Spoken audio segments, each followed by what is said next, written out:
I'm Julian Hobdy. This is for my project for Great Religious Minds. I am a senior at Texas Wesleyan University, where we're Ram strong. I'm going to allow my two discussion partners to introduce themselves, and then we're going to get started. I am Reverend Rezolia Roberson, serving at the Covenant United Methodist Church in Arlington, Texas. And my interest in this discussion is just looking at what different ways we can be beneficial for healing and restoration as it relates to racial tension in our community and in our society. I'm Reverend Johnny Brower. I serve as a local pastor at First United Methodist Church in Mansfield. I'm also currently an MDiv student at Bright Divinity School. I am very interested in this conversation because I love Julian, but also I'm interested in doing a lot of listening and hearing things that I don't know, seeing things I don't see. So, want to learn. That's why I want to be here. Awesome. All right, so we'll just dive right in. I'm going to try to keep up with the time so I don't have us run over. All right, so ignore that. And hopefully it's on silent. Good. All right. So the primary text that we're going to talk about is James Cone's The Cross and the Lynching Tree. This book came up as one of the readings in this class in Great Religious Minds, and for me, it was extremely pivotal. I think I've shared maybe with both of you that I feel like in 10 or 20 years, I'll be looking back at this time period as a time where my life took a pretty significant pivot.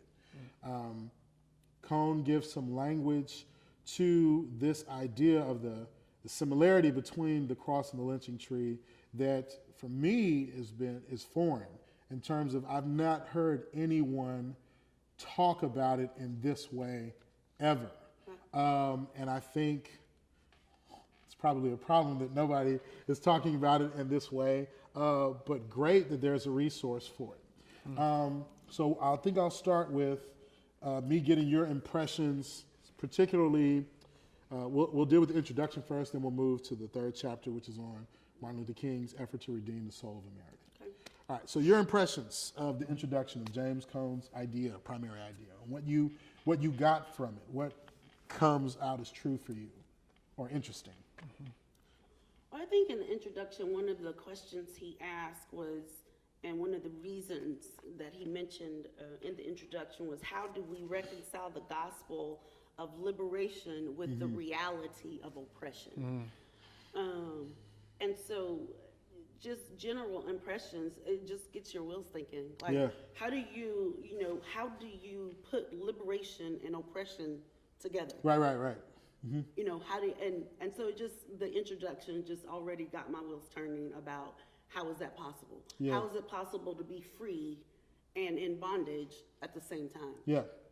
So, okay. I'm definitely going to come back to that. Yeah. Reverend Brower. Absolutely. It is kind of paradoxical to think of it in that way, to claim something and yet also experience something else. Experiencing both in some sense. Right. For me particularly, when I read this particular excerpt that you gave us, and other Cone that I've read, which, I mean, just talk about reading and experiencing something that you didn't know was possible. Right. Breaking through that first naivete again in Scripture and in theology, and realizing how much of our theology, how much of our lens for Scripture, and I'm going to make this personal, how much of my lens of Scripture is white normative, right? And assuming this is how everybody reads Scripture, and how everybody interprets Jesus, and how everybody sees freedom and what atonement and salvation is, right? So reading this again just reminds me of how much of my life I went through, not realizing there was more world, and that it's way bigger than what I see. And so it's things like this that just really reawaken me to the beauty of the gospel. That's interesting because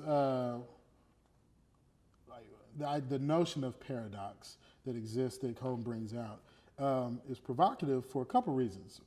One of those being that Jesus is kind of like king of the paradox, right? Like victory through defeat, like life through death, right? Like power and strength through weakness. Very and countercultural. Right. Yeah, like the whole Sermon on the Mount is taking common ideas, turning it on its head, and then poking power in the eye with it. Like, no, turns out it's not the rich that are blessed, it's the poor in spirit. First shall be last. Right. And so Jesus is kind of like king of the paradox, and Cone does a really good job of bringing that out. I wanted to talk a little bit about what you said. Remind me of your point again, because I want us to kind of all expound on that a little bit. How to reconcile the gospel of liberation with the reality of oppression. So what did you think about that? What came to mind? Because Well- that is a crazy paradox to wrestle with. Yeah, well, let me just say also in the introduction, it was very uncomfortable. Yeah. Extremely uncomfortable. Even though I'm familiar with lynching, et cetera, it was very uncomfortable to have that image, very uncomfortable to talk about the reality of that. And it was interesting that he brought out I know this is uncomfortable. Like we want to just forget about it. But then he comes back to, but how do we reconcile the gospel of liberation with the reality of oppression? Because this is a reality. So what I think about this is just kind of what you said about how Jesus is so paradoxical and how, there can be some, like death, there is life through death. Right. Which is, so there is some freedom, but there is kind of some oppression to that freedom. I mean, Jesus was definitely, I think, on the oppressed side of things. But he granted the greatest freedom. Right. I mean, he wasn't welcomed with open arms, and this is from church folk. I mean, church folk treated him the worst. Right. So there was definitely some oppression, but through that oppression, Jesus was the greatest liberator and provides the greatest freedom. So just thinking of, really, just thinking of all of that, and it could take you a lot of different places. But then wrestling with one of the things that you said, how do we apply this? How do we apply reconciling the gospel of liberation with the reality of oppression? Yeah, and it is a challenge. It is uncomfortable. I remember when I first read this, after getting the ahas, I was like, and I was at one point for about 3 or 4 weeks straight, just kind of obsessed with James Cone and finding. At one point I was looking up videos. I found more YouTube videos that probably should be allowed on the internet. I was looking up transcripts from videos, from conversations, and reading through transcripts. And I got probably a stack of notes this thick on just stuff I got from interviews from Cone. He brings up in one interview, which is very uncomfortable, Billie Holiday's Strange Fruit. Blood on the leaves and blood at the root. Talking about black bodies hanging from poplar trees. And it is really uncomfortable.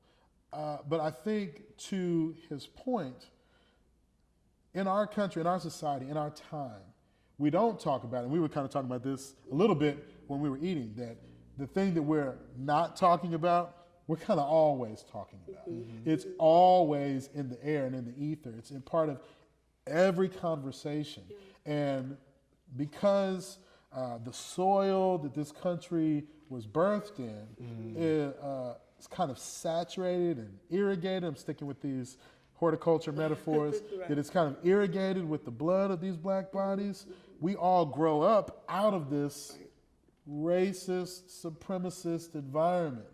And we tend to look at the world in those ways. I thought about this the other day when my wife was getting ready, and she's planning to do some interviews for a principal job, and she was thinking about what to do with her hair. And because I've been obsessed with Cone, I was just like, you should wear it natural, baby. You should wear your hair, wear it like it is, healthy and strong. But the idea of what we attach successful appearance with very Eurocentric ideas. Like if your hair is very straight, then you look professional. That you're less inclined to get a second interview if you've got braids or an afro. That we designate success with these images. But it's not just that these are, like this isn't an indictment on our white counterparts. What it is just the truth of what we all see. We all see it that way. Right. In many ways, we're all kind of a little bit racist, right? And I want to be careful with that language, but again, the soil we grow out of, the images we see, we are accustomed to those pictures and those images, and they translate for us into what things ought to be, how things ought to look, how things should go, which is a problem, which is a very real problem, because in many ways, similar to what you were just saying, we have this weird paradox of being free to do what we want to do and still oppressed doing what we think we should do. And that is a difficult tension to wrestle with, I think. What do you think? Yes, and that's part of what makes this faith thing so infuriating, right? There's this sense I get with Jesus when you read Gospels and you hear Jesus talk. It almost sounds like he truly believed, like it was going to be any minute now. Yeah. That the kingdom was going to be here. Yeah.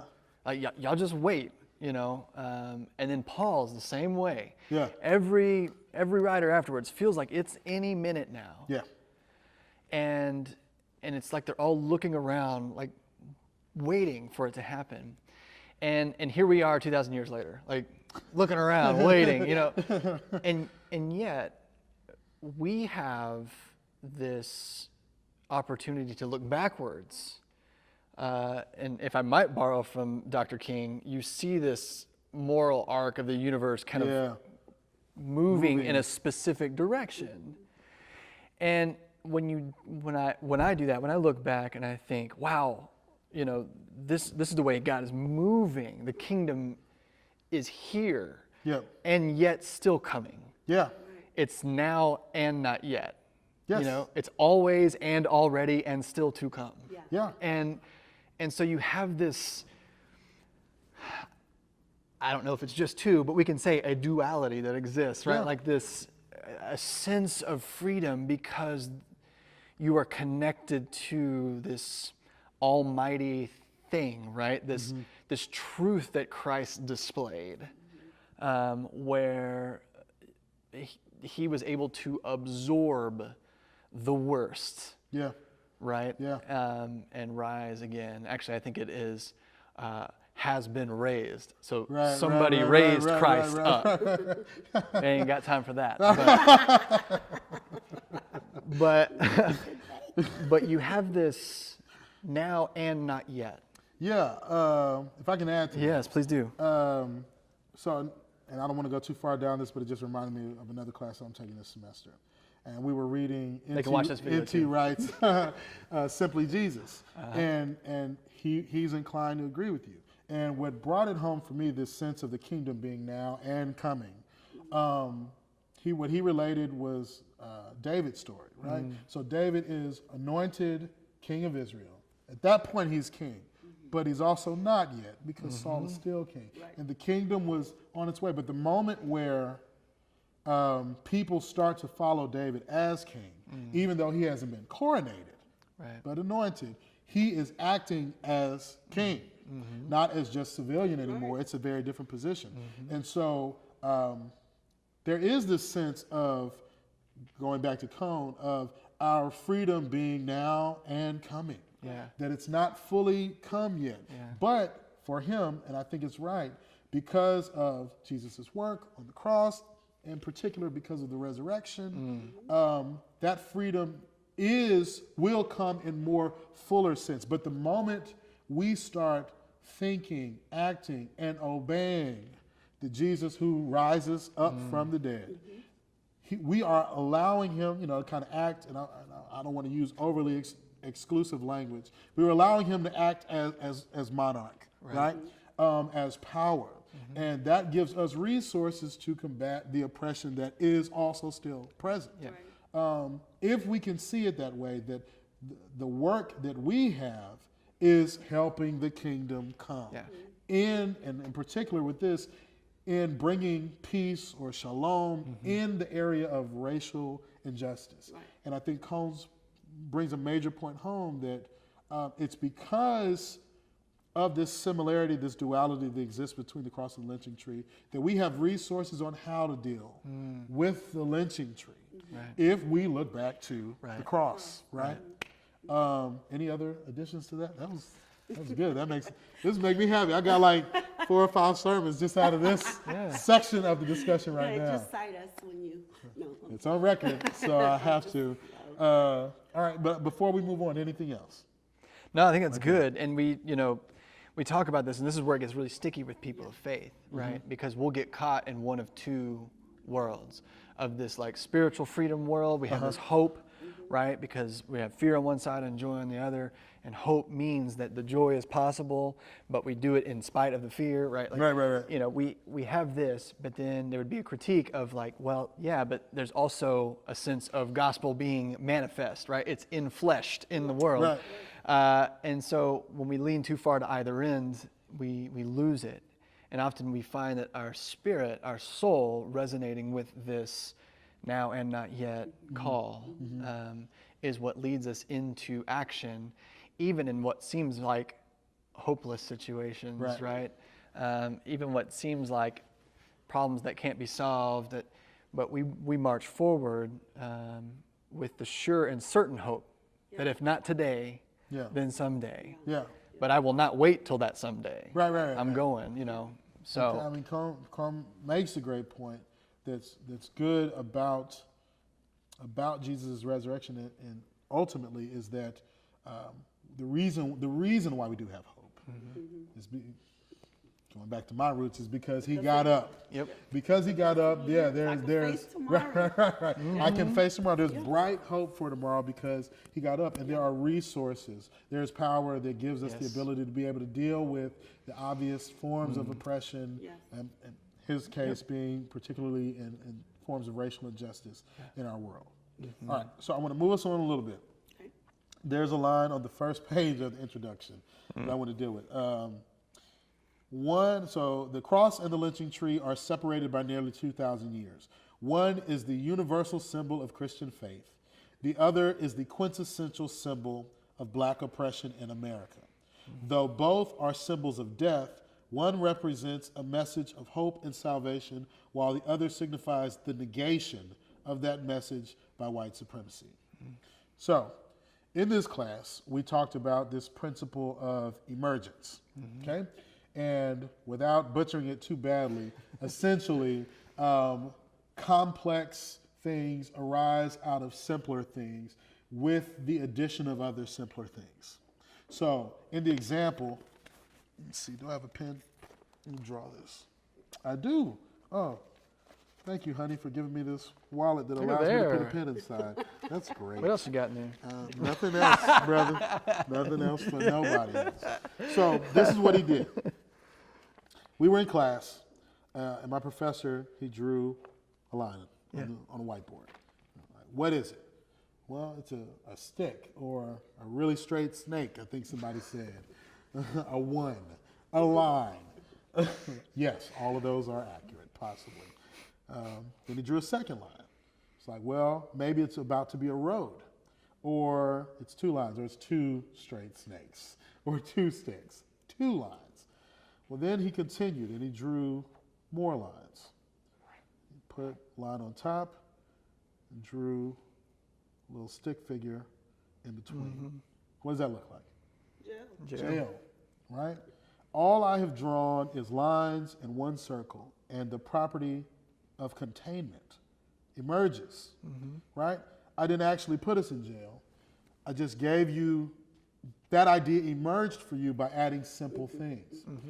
My contention, the reason why I bring this up, this is my thought about this and what I think Cone does. So he makes this pretty apparent point, I think, that the cross can be, or rather the lynching tree can be to America what the cross is to Christianity. Here's why I think, given this principle of emergence. So the cross is a symbol of Roman oppression Roman dominance, as well as hatred and death and shame and guilt, right? It is also simultaneously a symbol of hope and faith and the ability to resist evil, right? The reason why it is, like those are two, the more complex thing that emerges is the idea of hope and faith, but what's added to the Roman dominance is the resurrection. It's the resurrection that causes this property of hope to emerge. So not even the death, but specifically the resurrection. The death is what was supposed to happen, right? They were really good at killing folks in ancient Rome. But because of the resurrection, this other beautiful property emerges. So now people have cross tattoos and wear cross chains, and it is right there and right there and up there. I mean, it is the quintessence. Most people see the cross and don't think Roman dominance. They only think hope, faith, life. You think life first. Right. Like And then you remember that it was like, death. oh yeah, it was also kind of that. Yeah.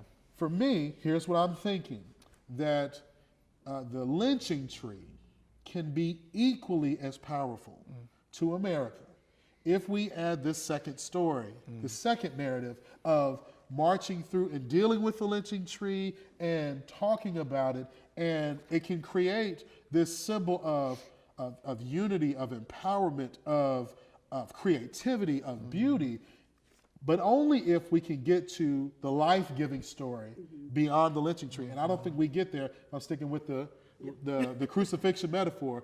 There is no life without marching through the death, right? We can't get to the resurrection until we do the messy work of taking this body down, getting the blood and the excrement on us. And by that I mean dealing with what we did to each other.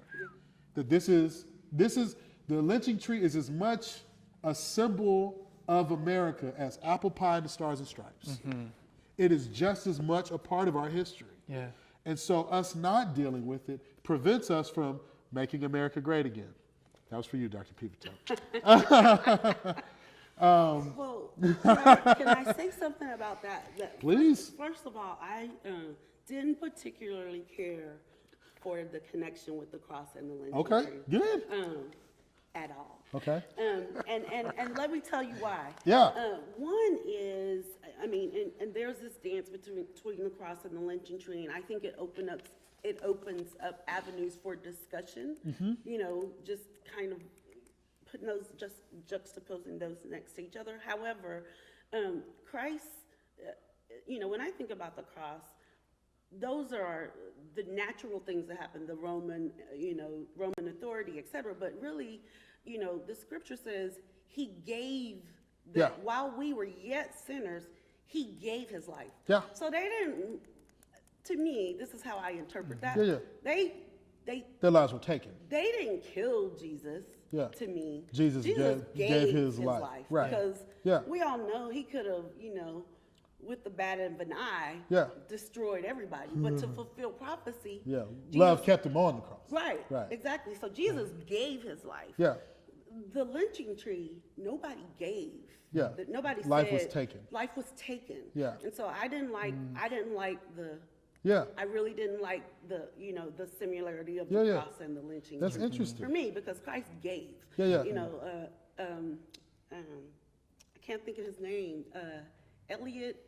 Emmett Till. Emmett Till. Yes. I'm like, what was this Elliot? Emmett Till didn't give, his life. So I didn't like that connection for that reason. However, I do see what Cone, No. That's a really interesting point. I've personally been. What did you? I mean. Well, I've been personally so wowed by it. Like I never heard of that. I loved it personally, Right. but I think you're right. I don't think it's a one-to-one connection. Right. I don't think it is an exact match. I think the point that Cone wants to bring out is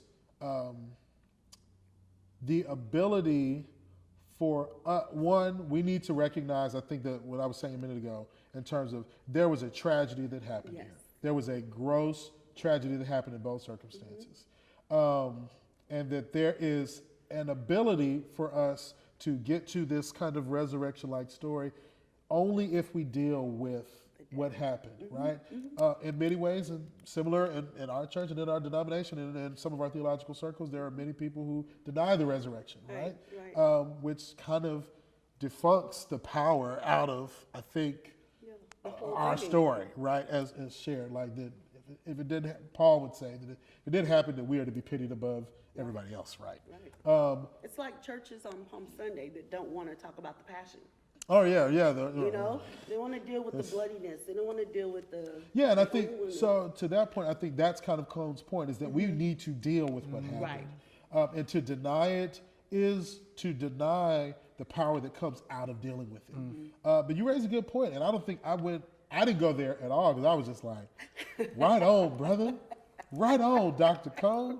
You know, I was trying to figure out how to get my plane ticket so I could get down to Union and go talk to Dr. Cone. But that's a very fair point. I do not think it is a one-to-one connection. I think the obvious difference being is that one gave their life, the other, the lives were taken. But in an interesting way, I think if, as a country, as a society, as a community, if we can see these people victimized, brutalized in horrific ways, if we can see them in the same way that we see how Jesus was victimized, we look at these people very differently. Right. That we look at these people not as ends or means to ends, but as ends in themselves. I think one of the major struggles that happens during the civil rights movement is just for the world to acknowledge that black humans are people. Right. I think the idea that people are people, the most of the fight was just getting the world to see black human animals as part of we the people, right? That we were trying to fit ourselves, rightly so, into that category. And so I think if we can see them the way that we saw him, then we will see them differently. Right. So that's very good. Look at you. Counterpoint. Ah, that's nice. I want to see that argument between you and Colin. I want to see that. I would like to add to that. It does Cone's treatment of the cross and the lynching tree as synonymous in a way across millennia. Really is contingent on a specific theory of atonement, right? Like, yeah. And so True. our various atonement theories will then begin to compete. I would say, though, I think there is a bridge, though, because Jesus' cross wasn't the only cross. Right. And if he did go to the cross willingly to, put himself up there, nobody else did. You know what I mean? Right. And not everybody deserved to be on that cross. And it's almost like this Christological, this moment of climbing into the lynching tree. And in that moment, dying in solidarity with everybody who was mowed down by the early American slave machine. And in that moment, maybe those two things can be reconciled, those two different atonement theories, and somebody could come alongside Cone and say, maybe Christ's cross, but Christ's cross redeemed all crosses. Right. Because now we don't look at different crosses and go, oh, that's the one that Jesus was on, and that's somebody Thief else. cross over there, over there, Yeah, over there. that's a thief cross, right? Like, we just, all crosses now. less shiny. All crosses. Nobody, Exactly. when you think of what Rome did to people, they broke Rome's laws, right? But they also defied Rome's authority.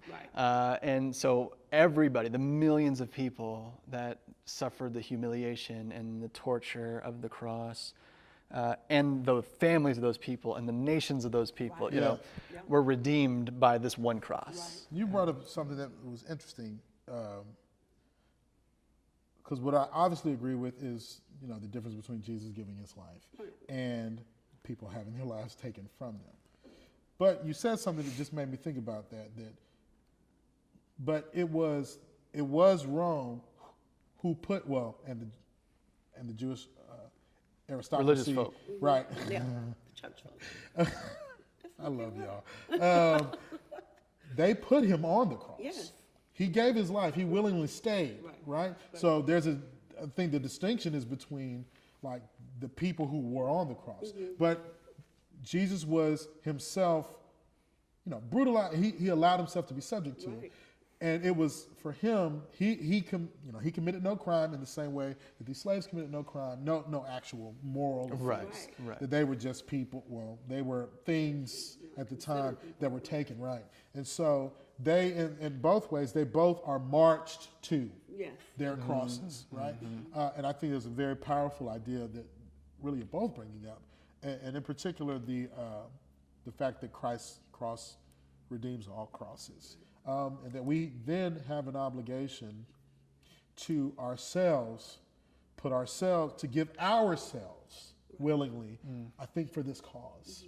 And in that way, be willing to be subject to societal crucifixions of our day, which would be slander and libel and things like this, for the sake of these ones who have been lost and who have been taken, and for the communities that in many ways are still in some way or another, economically or educationally being taken back to those same lynching trees. Their bodies just aren't dying. So in many ways, it's a slower burn and slower death. Okay, very good. Anything else? Well, I had thought of an interesting, I was just trying to think about this in my own head in regards to this similarity. If we were to go back 2,000 years and watch, I don't know that we can know, but who was it that got to reclaim the cross first, right? So what would it have been like for Rome then to come out and say, oh, by the way, like this is a good thing now, right? Or does it take the people that were facing down the cross day in, day out to reclaim that as a symbol of power first? And then over time, how Rome and oppressors everywhere are drawn into confession and repentance under the power of that cross. And now it can be claimed. It cannot be claimed if there's been no confession and repentance, right? The salvation of the cross. Right? We're starting to get preachy here, but like, so when we fast forward that to the lynching tree, the roles that we play today, who does the claiming, who does the confessing and repenting, and then falls under the salvation of the lynching tree, right? I say all that to say, like, I feel like there's this role that we play as white people, privilege, whatever, in any other cases of, it could be patriarchal. So as men, as whatever, as American, as opposed to some, other country where we think we're better than everybody. But do we find ourselves in this place of staring at the cross or the lynching tree, owning our part? Because you said something about, I can't remember how you phrased it when you first started this section about we kind of reconciling this thing, or we dealing with this. Acknowledge what we did to each other. There you go. That's exactly right. I felt like that was really polite. But what we're connecting with here is not a lot of we doing to each other's. Do you know what I mean?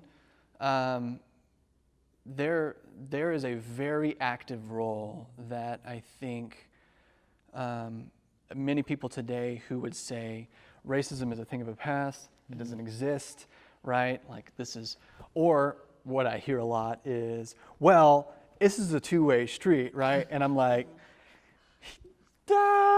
nobody's driving in the other lane. Nobody's in the other lane. There is, I didn't grow up in that America, but I do grow up in this America. Right. And there is a role that I can play, and the vast majority of that role is a confessional role, and falling under the scandal of that lynching tree, right? Yeah. Being exposed by it, I think, and there's something important about that That piece. Yeah. I counterpoint again. I know. I'm sorry. I love it. I love it. You know, I think that there's a role for all of us to play. I think it goes back to your point of saying, in some way, we all have our prejudices. I think your words were, that's a nice one. I think you said we're all racist in some way, Yeah. or something like that. And I believe that the work that Martin Luther King Jr. did, the work that he has done, for me, sometimes, and I know James Cone, he goes overboard on some of his analogies to make a point, to make the point that Provocative. this is Yeah. what the opposite of what you're doing feels like to us. So that's why he did the whole Black Jesus thing. It was to get a rise. I mean, it was because you always see white Jesus. I mean, Black people everywhere just watch Good Times. Italian Jesus. Yeah, you just watch Good Times. Da Black Vinci people Jesus. all over With the good world. highlights. Yeah, no, Black people all over the world Oh, during yeah. Martin Luther King Jr.'s time, they had a picture of John Jesus. F. Kennedy and Jesus on In their the living wall. rooms, And yeah. it was white Jesus. So James Cone comes up with this analogy, this in your face kind of, this is what it feels like. And then in his later writings, he comes back and says, the reason I do this kind of writing is so that it is supposed to provoke you Yeah, to out of your respond. That's right. complacency to act. Yeah. And so I think that is true for both of us, because when you look at Martin Luther King Jr. and his work and his nonviolent approach to things and his drive and his passion for helping us be together, I think that as long as we're all acting on being together, even and facing the facts, having these conversations and facing the fear of the unknown and the confession and the reality of what existed. But I don't think it's fair to just thrive on, this is what you did to us and you need Oh, to yeah, confess. I think that there 100%. has to be, if you want there to be change, so one of those things is, I mean, Martin Luther King never meant for us to be separate, to say, okay, Blacks on this side, whites on that side, let's figure it out. He wanted us to be together. So some of the efforts that people make, like different societies that are for Blacks only, Yeah. I think it puts us in reverse Yeah, I to think the very yeah. thing that we're trying to do. I think it's more of the same. yeah, more of A the horse same. of it, for lack of, didn't mean to be punny, but a horse of a different color. Sorry. You're a drummer. I think you're right. I So think a dad you're right. joke. one of his writings, I mean, when I'm thinking in a kingdom concept, and this is, and I've read a lot of James Cone's, and every time I read James Cone, I feel like, I always get that. Well, because when I'm thinking kingdom thinking, it is not reduced to color. So, so it's difficult for me to say, one of the questions he said is, how can I find meaning in a world that ignored Black people? That's one of the questions. And I'm like, I've never thought, like, I've never felt like, how can I find meaning in a world that ignored Black people? Because I'm like, it's bigger than just being Black. I'm a child of God. So, Right. I mean. So that's where the identity lies. For you. Right. Yeah, I got So it. in kingdom thinking, for me, if you're not very careful with the conversation, and if you're not very careful with the point that he's making in bringing up the lynching tree, it can throw some people back to the lynching tree, and then you're faced with not just white supremacy, But Black then- supremacy.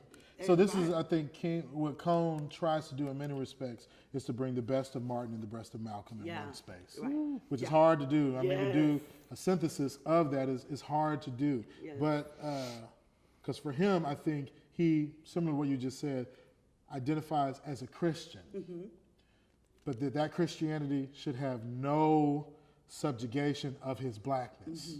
And that there's a beauty in that needs to be recognized and acknowledged and not ignored. He makes a point, there was an interview I watched with him, and he makes this point, which I thought was strong as well. I think it goes to what you're saying. For him, he says that if there are any two people in this world who are inextricably tied to each other, it's Black and white Americans, specifically. Right. Kind of makes that point pretty definitively. He's like, there is this weird culture or history of violence and cooperation. Right. Because blacks helped build this country. Now, it was coerced, which is a very polite way to say that. It was forced. They had no choice. But the idea of being American is built through the labor, the efforts, the work, the ingenuity, the creativity of black and white Americans. So for him, they emerge out of the same matrix in the same way that Jews and Arabs do. That they're almost in some ways like siblings, where one was kind of a jerk like all the time. And his kind of his, like, but it's still your brother, right? Right. And he makes his point. I think it's right that even with the confession is that the only value comes when there is restoration and reconciliation to each other, right? And so for him, what will make America great is if blacks and whites can deal with what happened, in many ways what happened to all of us. So there's this weird, and I don't want to go too far down this path, but even as the victimizer, there's a psychology that happens there, and then you have to be in a kind of mental space that allows you to do that kind of damage to another person. And that kind of damage does damage to even the victimizer, not just the victim. And so there is a certain kind of healing that needs to happen for all of us. But the only way that happens is with dealing with it, is by dealing with the messiness, by getting that body down and saying, look, this is what I meant by earlier, look what we did. Look what we did to each other. Look what happened to us. This is our world that we created. The problems we have today go back to this point in our history. And we as a people, by that I mean as a American people, we need to deal with our history that happened to us. I agree. I think that Martin's idea, I don't think was to eliminate the differences. It was to be able to work with the differences. And that there is something inherently beautiful and valuable about being black or white or Hispanic or Korean or Native American or whatever, the right? true sense of the word multiculturalism. Right. That we are us all, right. That there is not this diffusion to where color evaporates and we're all the same, because we're not. We have different sets of experiences and witness that should be synergistic and not in competition with each other. So I think you're absolutely right. I think that Cone's larger point, his kind of meta-narrative, is that the way that we get to this hopeful place where the lynching tree is a symbol similar to the cross of hope and resistance of evil and power, or rather power dominance, is by marching through it to get to this life-giving story. And I think we need it. I think we desperately need it. We do. And one segue to your point is Emmett Till's mom deciding to open the closed casket. Oh my gosh! And allow everybody people look what to happened. view it for 3 days because she had the confidence and the boldness and the courage to say, no, we're not just gonna push this aside. I want you to see it. And so the juxtaposition to Christ on the cross was this was her only son, and she felt like, my son, this is going to be for something greater. Yes, that's what I was trying to find. You didn't die in vain. For something greater, you didn't die in vain. So his body was battered and bloated and unrecognizable, but she opened that closed casket for 3 days and over 6,000 people. Let me read this, because it's right to your point. I was looking for it. I'm glad you kept talking because I needed time to find it. She exposed white brutality and black faith to the world and significantly expressed a parallel meaning between her son's lynching and the crucifixion of Jesus. Lord, you gave your son to remedy a condition, she cried out, but who knows but what the death of my only son might bring an end to lynching. It was as if she was pleading with God to let her son's death count for something, to help save other black boys from Emmett's fate. Darling, you have not died in vain, she said to Emmett as she looked at that horribly mangled monstrosity. Your life has been sacrificed for something. That gives me shivers just reading it, just thinking about it. And the horrific parallel that exists there, and the powerful witness that is the similar witness that the king has, the cone has, that all these leaders have, is that it is through this faith and this capacity to endure that, for Cone's point that he brings up through King about Emmett Till's mom, and even for King himself, is that being so native to black faith gives the capacity for blacks to not only endure that death, but to make their way through the civil rights movement. That doesn't happen except for this theology of suffering for justice that I think should belong to all of us, that we should be willing to live and die for justice, because all justice is God's justice, is right. And should be lived for, one's life should be given for. Emmett Till's mom making the point that if this had to happen for that to happen, Lord, let it happen. Yeah. Wow. Yeah. Right? Like, Lord, let that, if this means that some other black boy, not even black, some other child isn't exposed to this horrific atrocity, because it easily, to the point you were making, like black nationalism, if it takes over and blacks become the majority and we are all about black love and no one else, it could easily be the same thing in reverse, right? That's not inconceivable. It's not going to happen anytime soon, but it's not inconceivable. But her point being that if justice has to come through my son's death, then she's calling it, in that sense, an honorable death that emerges out of horrific tragedy. And in that way, even through the paradox, this mangled monstrosity, there's beauty, right? Wow. I mean, I got nothing else right there. Anybody else feel free to say anything else? The hope in the midst of tragedy. Right. That should be only hopeless, comes but out of. Yes. Like that there's no getting to the hope without the tragedy. Is the point she makes. Exactly. Right, Well, I mean, the eschatological theology of black folk, especially in that day, was always hopeful, because even in this life, as we're suffering, if we know that, and this is from slavery, we're suffering and things aren't, I mean, we don't see any hope at the end of the day, but there is hope in eternity. Well, so you have that eschatological. So we see this in the Negro spirituals. Yeah, exactly. You know, that hold on just a little while longer. Soon I will be done with the troubles of the world. Everything is gonna be all right in the midst of slavery. Of husbands dying, children dying, children being sold off. I am convinced. Families I am fully being persuaded. Divided. That everything is gonna be all right. Man, there was one that was in my head, and I was.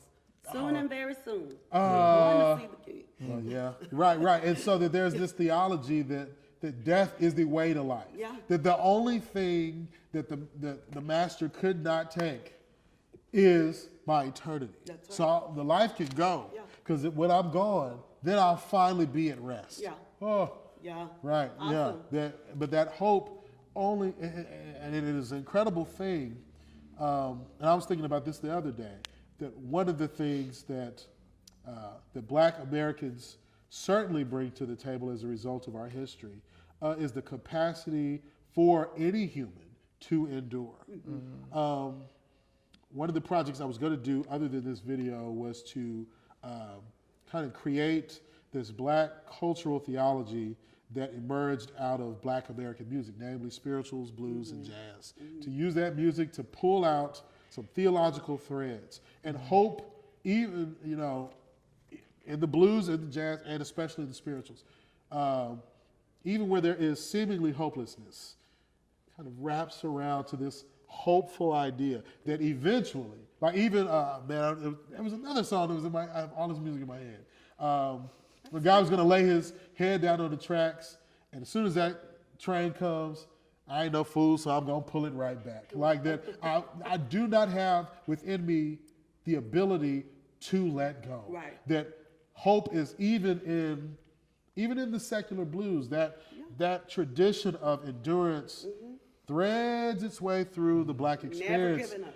But that's something that our entire country Right. can learn from. That's Exactly. something that the Black witness brings to the table. That there is no challenge too great that cannot be overcome. And that is certainly through King, through Cone, and a number of other Black prophetic witness, that comes as a reality of understanding that if Jesus can endure the cross, Yes. I can endure this. That's right. And ultimately, he's coming to bring everything and make it right all over again, right?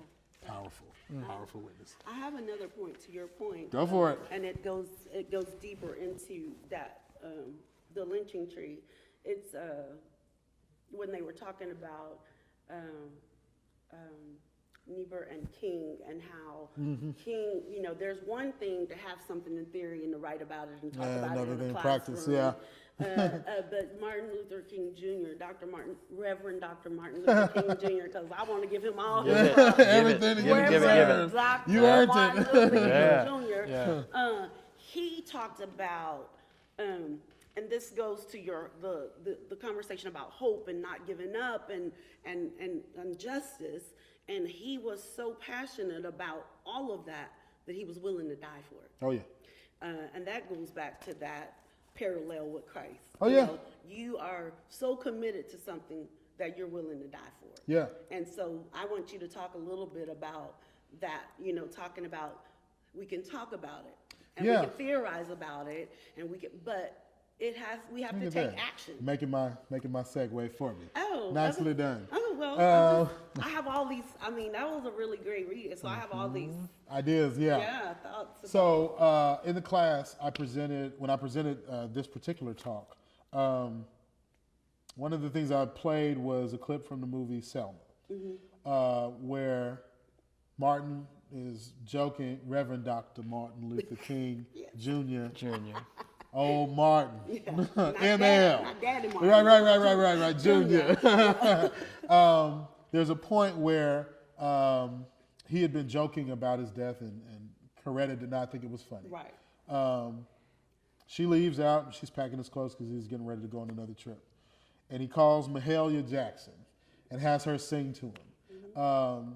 And the language that the actor used was Mahalia, or Haley, I need to hear God's voice. And I think she sings Soon I Will Be Done. If I remember correctly. I might be mistaken, I don't know. But it is that witness, that deeply rooted Christian witness, that gives him the capacity to endure. That's not self-infused, right? That comes from an external agency. That he equates the ability to endure, to stand up for justice, because justice is God's justice, and it has to be done. It cannot be squashed. It cannot die. I can be, but I'm willing to for the sake of justice being enacted. So that brings me to what I wanted to go next, was talking a little bit about the letter from a Birmingham jail. So there were a couple things in here I wanted to discuss. For the interest of time, what I want to take us to is two primary questions that move us toward action. I sent them to you before, and I hope you thought about them. First one that I want to deal with is, what are some things we can do in our communities to affect the problem of racial injustice, right? Recently, in the news again, and it happened this way last summer, there have been mass shootings as well as police shootings that at least seem to be affected in communities of Black and brown people, right?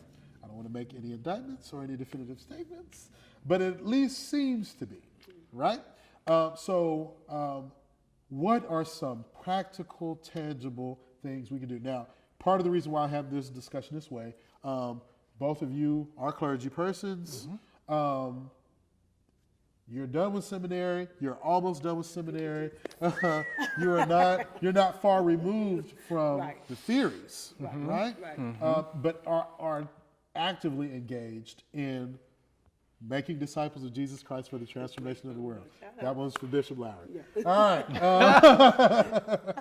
So, what are some things we can do? I mean, whether that's taking it back to our churches or enacting in our communities, what are some things we can do? So, floor is yours.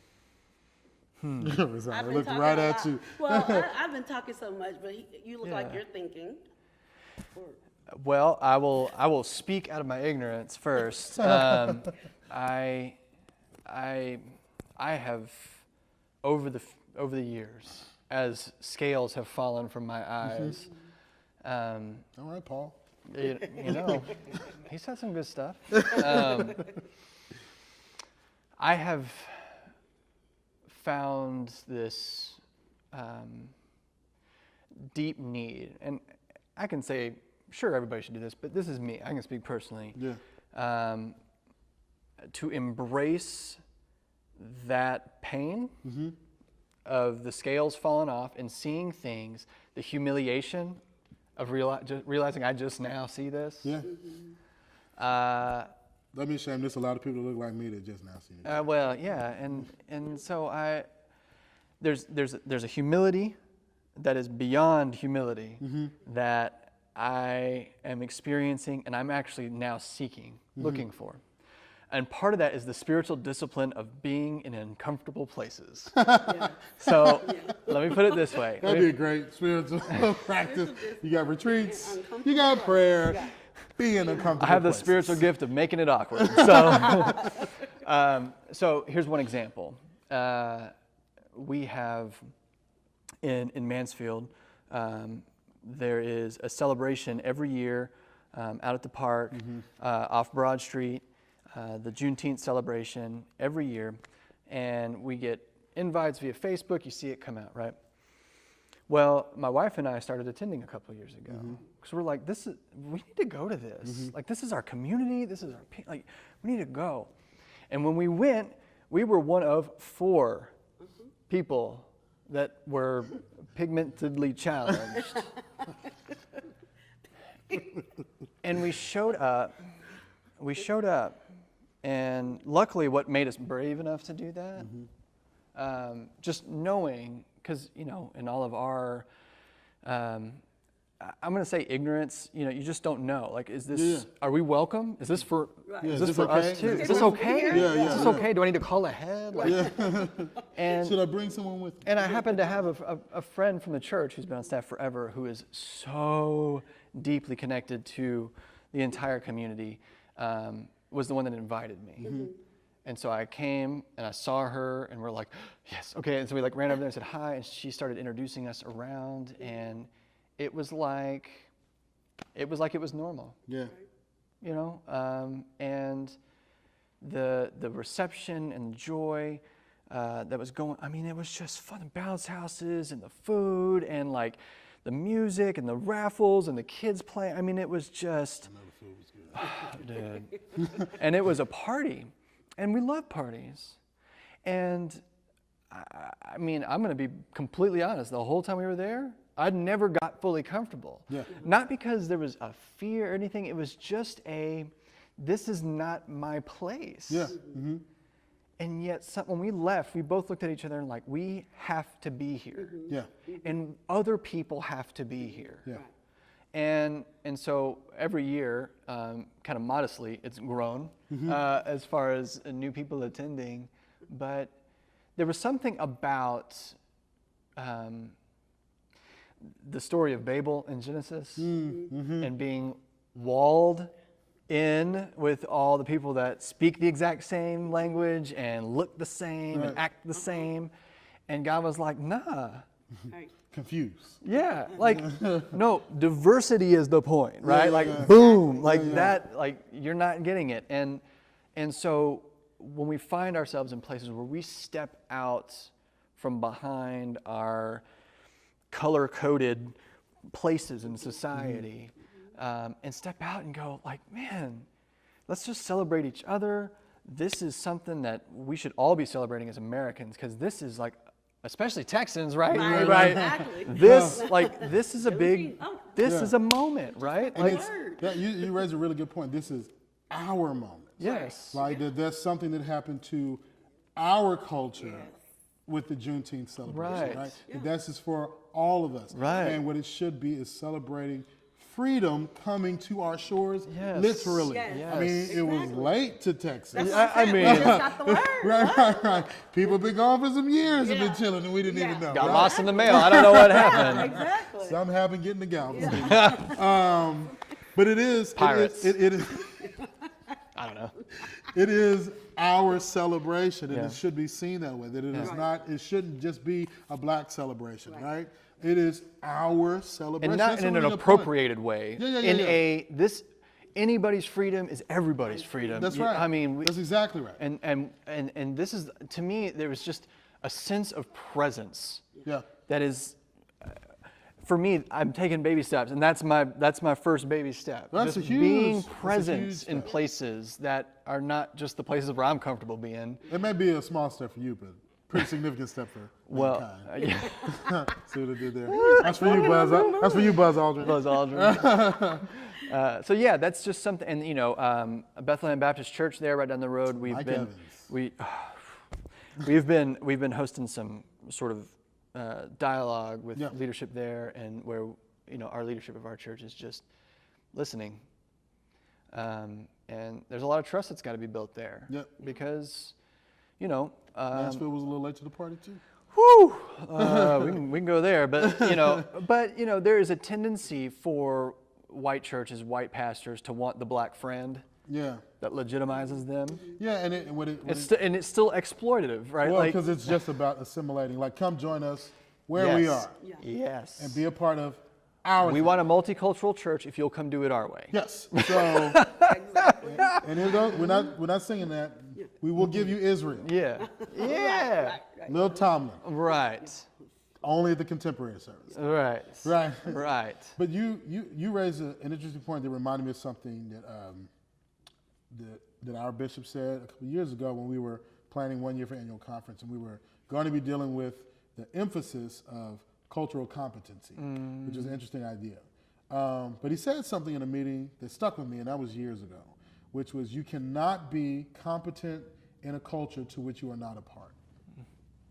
That there is no, we know this about language. Like, if you want to learn French, the best way to learn is to go spend a year in France, to be fully immersed in the culture. Swim in the water. That's right, yeah. If you don't, you will not get wet. It's just not going to happen. There's no way to do it. Looking at the water does not make you Yeah, a reading swimmer. about swimming don't That's make you a That's swimmer. right. It's like, yeah. I got all the mechanics of swimming down and sink like a rock. Debating the techniques of Right, swimming. yeah, that's not a doing it. breaststroke. Right. That's my stroke. I'm sure, because it's the one I like how it looks in pictures. Right? Like, that's not enough. Like, you got to get an experience, and you got to feel what the weight of the water is around you. You got to feel what it is to labor and fatigue in the water. And this metaphor is going on way too long. Sure. But I think there's something there that, like, if you want to bridge some gaps, it involves meeting with the other side. And I hate to phrase it in that way, but so much of our existence has existed in compartmentalized science. If you want to understand, I mean, In some ways, you got to name it, and in other ways, you got to then transcend it, right? So That's right. to name that there are often, way too often, sides in divides, communities. yeah, It's naming it. yeah, it's dealing with you can't deal with the problem that hasn't been Yeah, diagnosed. you got to name it, but then that's how we build the That's bridge how we over get it, over 'cause it, we right? know That's it's right. That's right. And so I think what you did, even though your language that it was baby steps, that's a huge step because you felt the tension of going, like, what is this going to be like? The dealing with the unexpected, and not that you assumed anything bad was going to happen, but like, isn't this going to be weird? Right. And yes, Yeah. it is for a while. Yeah. It's the same way, and what we tend to lose sight of on any side of this. It's the same way, this was my experience coming into the United Methodist Church, going to OTMS. It's like, I don't know any of these songs, but I'm going to sing. Well, I lied. At that point, I knew them because I'd been to licensing school and all of these other United Methodist things where I'm like, oh, great, 10,000 Reasons, one more time. One more Hit it, time. hit it, Ain't heard man. that one before. That's right, yeah, I know this very well now. Is that a G chord? Cool. Yeah, I'm like, here we go, 10,000 Reasons, yeah. Bless the Lord, oh my soul. Yeah, I knew it very well about OTMS. But for people like me coming into our system, into our institution, it is that. Like, no one here looks like me. No one here has the experiences that I've had. And I bring a very different witness to this table. I spent a good section of our time in licensing school going like, yep, not my story, yep, not my story. And I rode down there with Jared and Owen and was like, I don't think like this at all. Wait till I get there. Now, that being said, I had a good time because pretty much all African Americans have to learn how to be speak more than one cultural language. If you're going to be successful, you got to be comfortable in environments where they don't always look like you. But doing what you did is exactly some of the things that we can do that are easy. Well, I shouldn't say easy. That are uncomplicated. Immediate things that can be done. Let's share in this experience together. All right. Same thing. Just be the change you want to see. Amen. I mean, I am Gandhi. immersed. Yes. I mean, I am. I was wondering how we're going to work Gandhi in here. Did it. Gandhi did it. Done. Yes. Nonviolent direct action. Done. That's right. Got it. That was for Yeah. you, Dr. Pipton. We got Dr. King, we got Gandhi. We've done it. We did it. Gandhi, Dr. King, James Cone, got it all. Howard Thurman. All right. Tied up. All right. But I am. My first appointment was in a predominantly white church with about 5,000 people, and there were about 10 blacks. So if that's not being the change you want to see, I don't know what is, you know. But no, really, I believe that there is often this elephant in the room, and that there is fear of the unknown, and that there are some things that are built into the very fabric of who we are that causes that we don't talk about. Yeah. Like you said, we have that, you know, the victimizer mentality, then you have the victim mentality. So the victimizer is like, one day they're all going to rise up and come against us, you know. I mean, no. Yeah, I'm with you. I'm with just you. saying, I'm so, with you, yeah. So there's that fear of the unknown. Of the unknown, that's and right. some of that fear is of the atrocities of the past, even though they had nothing to do with it. We all know it happened. Yeah. And Right. so there's this fear of the unknown, and there's this fear of getting to know the culture, and there's this fear of getting to know this other person who's not like me, and there's a fear of embracing the richness that comes from not having people assimilate, Yeah. but allowing them to be who they are, and gaining and embracing the richness of what we both have to offer. Yeah. So, I mean, I make it a point to talk about it. Yeah, you do. You know, I talk I can about attest it. to that. I talk about it, and I talk about it with black folk, and I talk about it with white folk, and Mexican folk, and everybody. It's like, let's talk about this, because the problem is we don't talk about it. So thank God. I mean, God has put me in a position where I'm now the senior pastor of it used to be predominantly white, and now it's a multicultural church. Yeah. And it's true, in the true definition of multiculturalism, because I'm not assimilating. I am bringing my culture, and not just allowing the culture to evolve Yes. as it changes with new people. And that's exactly what's happening. Yeah. And that's exactly what's You happening. create a unique culture to that church Right. in and of itself. Right. Just But I by think that's right. I think Right. that oftentimes when we do these multicultural projects, we do them with a decidedly, group specific kind of. Like, we're going to bring everybody in, but it's going to go this way. Yeah, no, right. And there's a challenge. I mean, this would happen in a predominantly black church if you bring in new, younger people. That church is going to change. Yeah. With the first person that comes in, it is not the Gonna be same the church. same. It's And not. you've got to be available and open to that change. and intentional. I think you have to be intentional. I'm very intentional about talking about it. I'm Yeah. very intentional about explaining some of the history that I come with. And you're comfortable know? with change in general. Yeah, You're I not am. afraid of change. My Like, congreg- let's be I different. can't say the same about my congregation. That's They're all right. getting used Yeah, to it. yeah. But like we said, we're evolving and we're That's growing, good. but we're doing that You the together. shepherd, lead the sheep to that water. Yeah, but Right. it's not without Yeah. some, this is a song that my grandmother used to sing, and it got her through the day. Yeah, That yeah. kind of, and bringing that through it and how much that means to us, and putting some stories behind it. We also have just a whole series actually on multiculturalism and talking about what different people have to bring to the table, and actually presenting a forum for that kind of dialogue to take place? So there were two ideas that I thought about. I like the idea of discussion groups like this and bringing people together, and even capturing them on film to be able to have them as a resource for conversation starters. One of the things I thought about, it kind of came actually from this Facebook post I saw a while ago. So in Beaumont, I think it's Antioch. It's a really prominent church. I believe the pastor there is John Adolph, and he and another pastor do a pulpit exchange. They take a Sunday out of the year. He goes and preaches at the white church. The white pastor goes and preaches at the black church. Right. Here's my thought about it, or about what could be done. If that happened, but for a year, not a Sunday. So you have to really live into that congregation's issues. So like, there's no calling Pastor Adolph. This is your pastor for a year. Pastor, this is your church. That's right. These your people. Don't call me. You got it.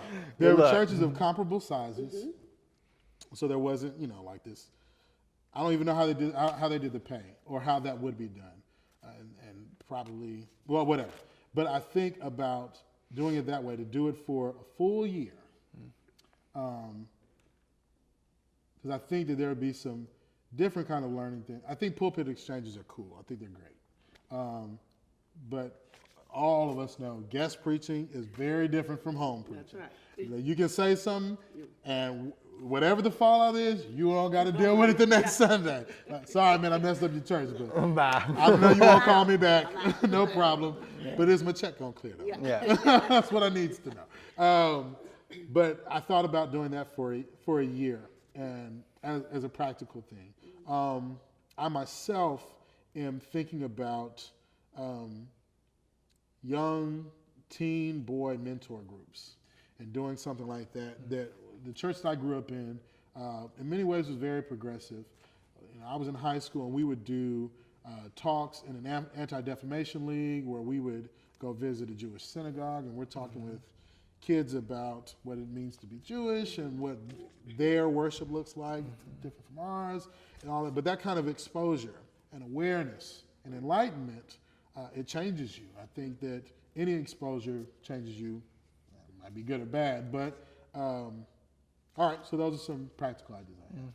The next thing I want to do is I want to push us to the end of this, because we've had some really good conversation, but I don't want to take it too far, too long. What can we do in our church? So practically, what can we do in the United Methodist Church? So there are, the United Methodist Church is one of the largest churches, certainly in our country, even around the world, right? Which means there's potential power in numbers, but at least potentially. There could also be calamity, but there's potential power in numbers. So there's capacity for us to have a significant impact on a global scale, pushed in the right direction. In our conference, the racial disparity is enormous, right? At one point, a couple years ago, I pulled the statistics, and I want to say, like, white female clergy are obviously a minority compared to white male clergy in our conference. White female clergy dwarfed the number of black male and female clergy in our conference. Combined. By a significant percentage. Not just number, but percentage. There's just a huge disparity. And then black clergy was at the top of the list of minorities. And so it just got worse and worse as you went down to Hispanics, Pacific Islanders, Koreans, and on. What can we do? What is I don't know if we even need to talk about the resources that are currently there to move this project forward, but we can go there. But what are some things we can do to impact the racial disparity in our conference, let alone in our church? My thought behind that also is that without strong, I'm going to use African Americans for our discussion here, but this would apply to, I think, any minority group. Without strong leaders of those minority groups, we will have a difficult time recruiting new leaders. The Texas Annual Conference is a little bit different because they have Windsor Village. They've got Herbie John Caldwell and the 50 million people that belong to that church, and that church cranks out leaders. So most of the significantly sized African-American United Methodist churches in Houston, the pastors pretty much mainly came out of Windsor Village. But strong, prominent leadership attracts new, vibrant leadership. So it's my fear that 5, 10, 15, 20, 25 years from now, the numbers of minority leaders in our conference is going to diminish because we need more. I shouldn't say we don't have any. We need more strong leaders of color in our conference that bring unique gifts and witness to our conference. So what are some things we can do in our church and in our conference? I'm going to listen first on this one. I really think that I've often thought about the idea that you talked about having clergy switch for a year. But what and I thought of it in this sense, every time you hear cross-racial, cross-cultural appointment, it's normally an African-American going to a white church. So I think something that we could do to change that, and I think it should be a part of the training as you're becoming clergy, is to have to be in uncomfortable places. Wow. Wow. That's interesting. That's made me think a little bit. Okay. Yeah. Shoot. Yeah, that's Batter good. up. Yeah, right.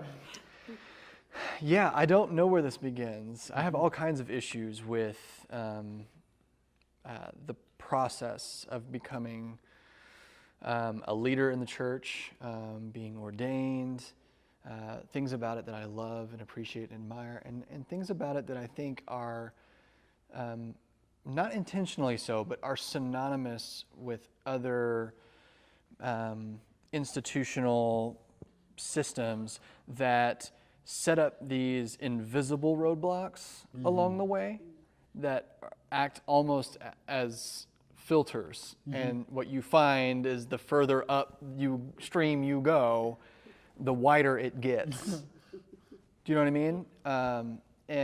And so there's a real examination that has to happen with just a denomination that is born out of the Anglican church up in England and in Europe coming over, and now the way in which it has been so committed to ministering and being present in cultures across the globe. Now living into a reality of the spirit and the heart of the denomination by looking at our structure and our systems and how are there places where we are unintentionally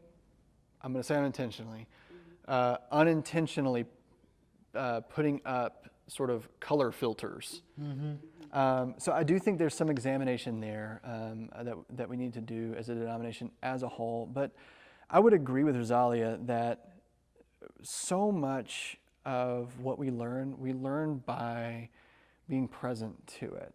You know, you talked about visiting synagogues and mosques, and so much of what we receive of other is caricature. Yeah. Right. And so it is highlight 1, 2, or 3 characteristics, and then that becomes the whole of that people group, right? It misses nuance. Yes, it misses nuance, and it shades whole peoples with the same brush, right? And it's like, and There's that monolithic group right there. And it's so, exactly. it's so ironic because you look at yourself and you go, yeah, no, we're all different. Even within our same family, we're all different, right? And yet somebody who looks different to me, they're all the same, right? It's so ironic that happens, but you know, when we become exposed to things that are other and different, or that we have characterized as other, we're changed. We're changed. We are transformed by that. There's a project that's happening that is not church related. It's science related, but where, especially over in Israel and Palestine, where they are examining the genetic makeup of humans, right? And they're taking people groups that historically hate each other. Yeah. And having discussions about genetic makeup and how, pretty much identical we are, except for these tiny little things that, that make us unique and beautiful. And what they're finding is as people realize how similar they are, they can't help but like each other. At least not hate each other. Right. They find it hard to hate each other because they begin to see themselves in the other. Right. Yeah. And that's when you start having this unity thing that you were talking about. Not uniformity, but unity, togetherness. Yeah. And so I love Rezolia's idea, I love your idea of immersing ourselves in different cultures, walking a mile in their shoes, eating meals together. These things that are modeled for us in Scripture. Yeah, that's right. Son of a gun. Oh my gosh, right? And they're so simple. And I feel like they're getting harder. Yeah.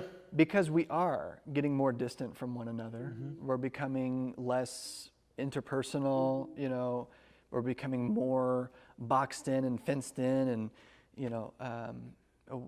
our ability to be uncomfortable is getting, our tolerance for that is getting less. Yeah. Because we don't like to be bored, we don't like to be uncomfortable, we'll just look at our phones and sit over here, Yeah. And so finding those places of togetherness, and not studied togetherness. Yeah, but just Fellowship. organic. So for me, there's a synthesis here between both of your ideas that I think is interesting. And I think it's right. One of the things, and I agree, I think we can all attest that our process is a challenge. I'll leave it there. One of the things that is at least potentially valuable is if there are persons who look and have different experiences from one another that are in that process together, there's capacity, at least for them, to have a central meeting point, right? We would know each other without the process. Right. We were certified together. Licensing school, OTMS. Yep. We've gone through this. Matter of fact, most of our cohort is in a different space than we're in. We have pretty well walked, even without talking about it, walked alongside each other. We just had DCOM together. That's right. The other day. Found each other in the hall. Right. There's Johnny again. Still here, brother. Me too. Yeah. One more gift. So there's at least potential for that to happen, right? If persons can take advantage of it, it would be equally as valuable if part of the process was intentionally focused on that. That if we could come together there, have discussions there, like today was the first time we've gotten the chance to just hang out with just me and you, ever. Yeah. Right? And we've tried to have dinner together. Yeah. My fault. Nah. But and we got to talk about things about our ministry experience that we otherwise wouldn't know about one another, right? Yeah. But that only happens because we were in the process together. That exists. The potential is there. But we aren't as a denomination focused on it because we're more concerned about where do you stand on some social issues, and that could make or break your ministry depending on what you say, to whom you say it, at what time you say it. That could make or break that's having an impact on our denomination on a whole. And there's a lot that we're missing in terms of shared witness as a result of some of those things. So I think there's a unique idea here for incoming clergy leadership development at the very earliest stages. That you learn that. It would be interesting, as I'm thinking about it, to be we have the mentoring groups, but to be having, like a partner, an accountability partner that you have throughout that could change because you could be on different tracks and one could want to move ahead and the other not. But to be able to have that relationship that starts, where you are three-legged race tied to each other, and your successes are incumbent upon your abilities to be able to work together. And you doing that, we're different because of this conversation right now. Yeah. All three of us are different people because of what just happened. Yeah. The people who will watch this video will be different because of this. And there are opportunities for us to do things like this. It would be great to see something like this done in, but at licensing school. Yeah. Like, the three of y'all gonna sit together and y'all gonna talk about, here's the readings, y'all are gonna talk about it, and here's a responsible mentor who's gonna facilitate the discussion. Awesome. And then continue them moving forward. All right, anything else? Thanks for inviting me. Yeah. No, I enjoyed this. Yeah, this is This is good. great. This was the best use of this Thursday night I think I could have had. Much better than catching up on Scandal. Not so much some other things on Netflix. Anyway, all right. So I think I'm going to bring us to a close. This has been great. I plan to be doing more projects with this in the coming year. So I'll be tagging both of y'all. All right. Call us up. And we'll move forward. So this has been us, the group with no name, talking about James Cone's The Cross and Lynching Tree, Martin Luther King's letter from a Birmingham jail, and solving the problem of racial injustice. We in did the it. world. Done. All in all. All right. See you later. Thanks. Peace.